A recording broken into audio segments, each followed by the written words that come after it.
The BVIs are a chain of 60 different islands. They reach all the way down this channel here called the Sir Francis Drake Channel. They're a cluster of islands as distinct from a sort of one after the other in a long line, which does mean that you've got a big body of very sheltered water, which are a sailor's paradise. Part of the reason the British Virgin Islands have remained a well-kept secret is that there are no direct flights from the UK. Getting there involves an international flight, usually to Antigua or San Juan in Puerto Rico, and then a local connection to the largest island in the group, Tortola.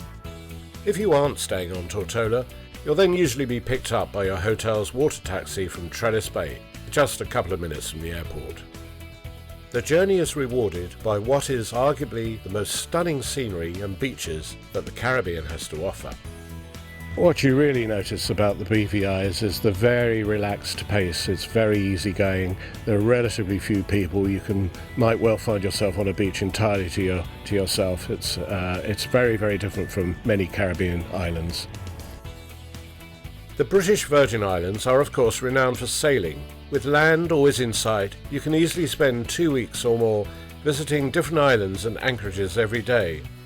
But for those who prefer to keep their feet on dry land, there are still plenty of ways to enjoy the sun, sea and perfect white sand. Water sports of all kinds are available at the different resorts, and most will include both equipment and instruction. Diving is big here too.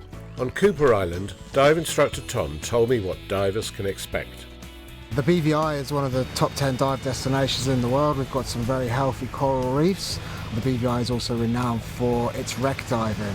We have quite a few wrecks out here, the most famous of those being the wreck of the RMS Rome, which was a Royal Mail steamship that sunk in 1867. Are the BVIs a good place to come and learn to dive?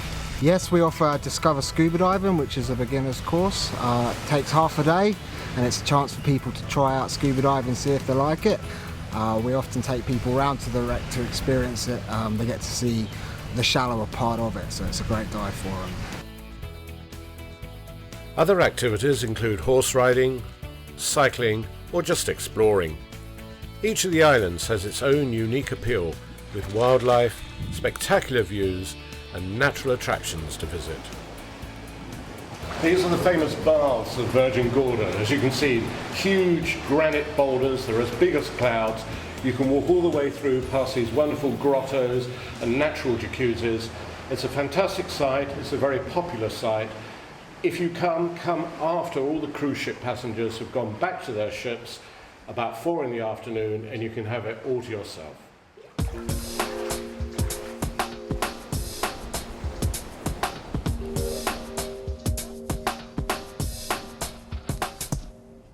What I found most surprising about the BVIs is that on the one hand you've got a very laid-back, almost charmingly backwater destination. There are chickens on the road, there are occasional goats, there isn't even a traffic light, or they're just putting in the first one ever. And yet, in this very peaceful destination, you've got some excellent 5-star luxury resorts, no chain hotels, and they're scattered about the different islands. Here on Tortola, for example, which is the largest island, you've got a choice of properties. There's a boutique sugar mill where we are at the moment, which is both historic and famous for its terrific food. There's a larger property called Long Bay on a spectacular beach, and you've got a choice of villas. For more luxurious resorts, I would say go to the other islands, the smaller islands. On Virgin Gorda, you've got Byrus Creek, which is a Relais Chateau property. Its style is rustic chic, I would say. The food is terrific. There's lots of things to do on the island. You can take out the bikes that belong to the hotel. They've also got a small fleet of Boston Whaler, little motorboats, where you can run around the coastline. It's a very laid-back, sophisticated, barefoot kind of place, perfect for couples, especially honeymooners. If you're going with the family, a better bet would be Little Dick's Bay, which is a larger property. It's on a superb beach. It's got a wide choice of rooms, including villas with 2 bedrooms. It's also got a terrific kids club, and it's very, very popular with families. You've also got hotels that occupy their own island. Most famously, Richard Branson's Necker Island, right at the top of the price scale. More affordable is Cooper Island, which is a beach shack kind of style place, very chilled out, really a good place to do very little, listen to the waves lapping on the shore. And also you've got Peter Island, which is a very sophisticated resort. You've got a choice of rooms, some on Dead Man's Bay, which is a beautiful beach, others overlooking the marina. It's also famous for its spa, probably one of the best spas in the Caribbean.